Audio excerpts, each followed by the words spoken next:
Hey, so good to see you, and I'm so sorry it's been so long.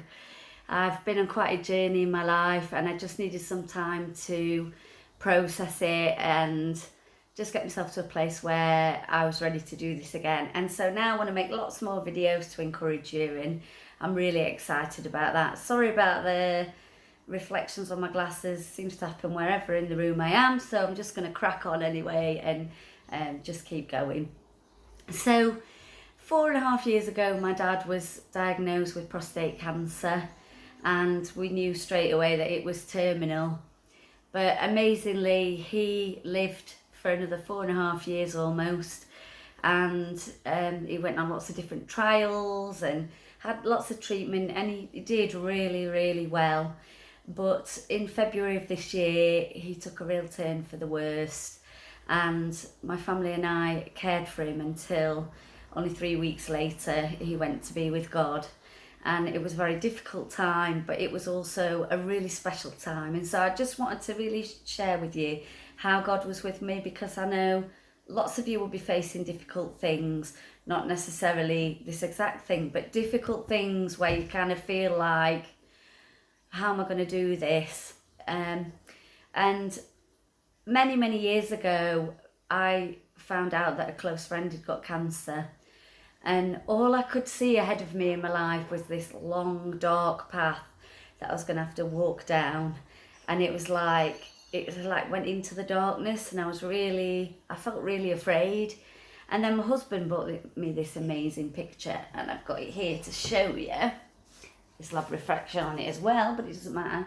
And as you can see, there's a beautiful autumn path, and there are dark bits, but there are also these ribbons of light all the way down, actually, these beautiful ribbons of light. So this time I thought, I'm going to look for the ribbons of light. I know this is going to be hard. I'm not going to dress that down, but I'm going to look for the ribbons of light along the path. And I was determined to do that, and to hold on to God, and to not be afraid, even though, of course, it was super painful. Well, one of the amazing strips of light that God gave us was that we had asked that when this happened, when it came to the crunch, that it would be really quick, and so Dad wouldn't suffer and he wouldn't have lots of pain for a long period of time. My dad was very active, and he liked to be like busy all the time. He liked to be doing things. He didn't like to just sit and do nothing. And so being bedbound for many months would have been his worst nightmare. He would have hated it. And it was amazing, because really from start to finish, this period of time, though it made it more painful for us because it was so short, it was only 3 weeks. And so for Dad, it was much quicker, and we had to keep remembering when things would come out of the blue and we'd be like, what's going on? This is deteriorating so fast. We had to remember, this is what I asked for. I asked that when it comes, it will be really quick. And that's exactly what it was. And at the beginning, it's hard to get your head around, isn't it? I've known about this for over 4 years, but it's here now, and what do I do with it? I just didn't know how to get my head around it at all. And I was in a sort of a state of that state of being in between sleep and wakefulness. And this picture's going to sound really tacky and cliche, but I'm telling you, it really wasn't. It was really quite amazing and very real and very natural and lovely. So I was asleep, and I was in between sleep and wakefulness, and I just had this vision of a man, and he was in a small room, and he was hanging loads of balloons up, and he'd put them in 2s and 3s in the corners, and he was hanging them up, and he was whistling away to himself, and I was just watching him put all the balloons up, and he looked really cheerful. And then I realised it was Jesus that I could see in this picture. And just as I realised that, somebody came in through the door and said to him, "Ooh, what's the celebration?" And he turned round, and all his face lit up, and he said, "Jim's coming." Jim's coming. And he just looked so excited and so happy.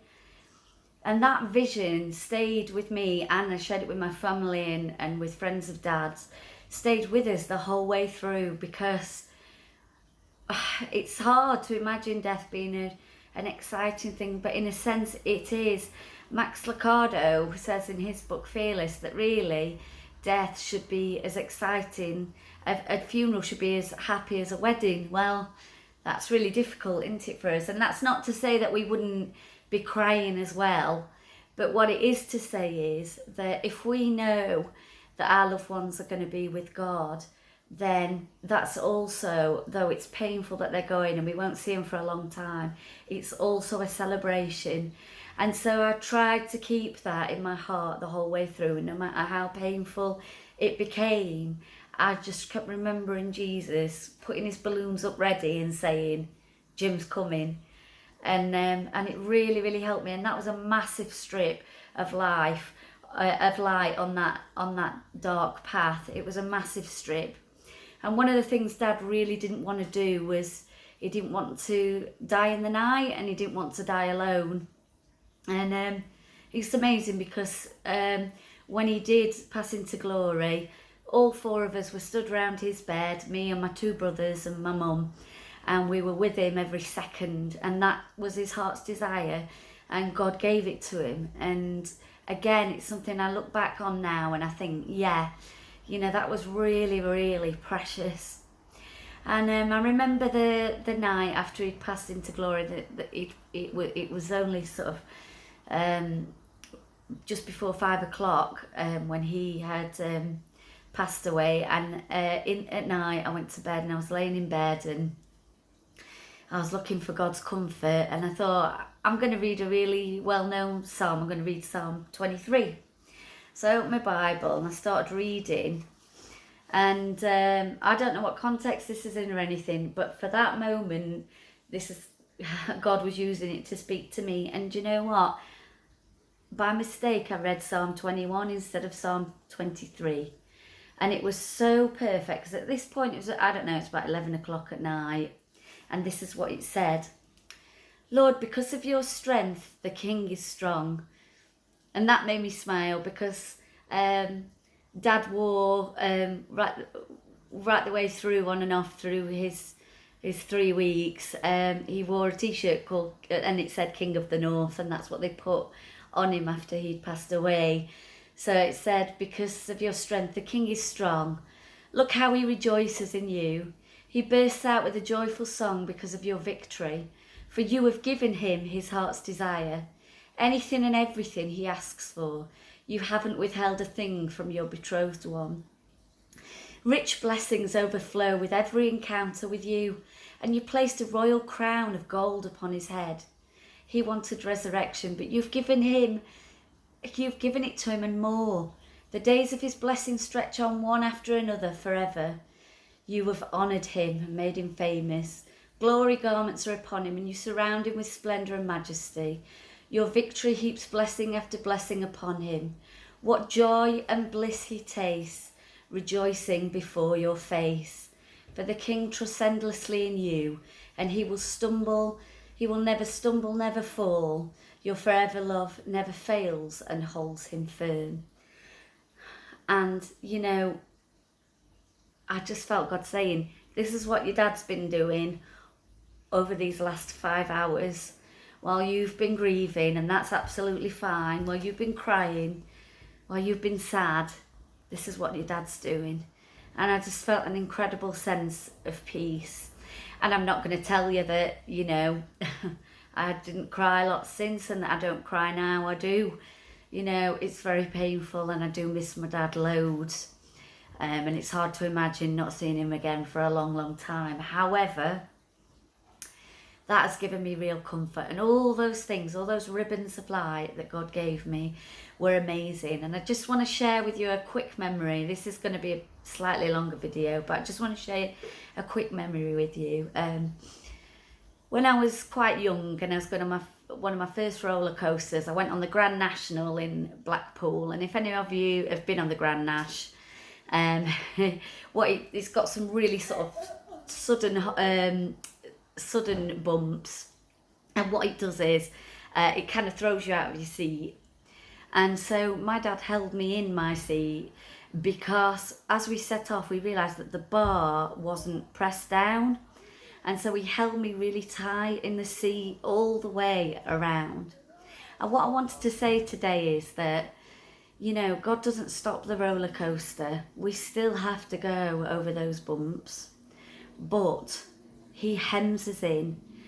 It tells in the Bible, behind and before, he hems us in every side, every which way, so that when we go over those bumps, he is completely and totally with us.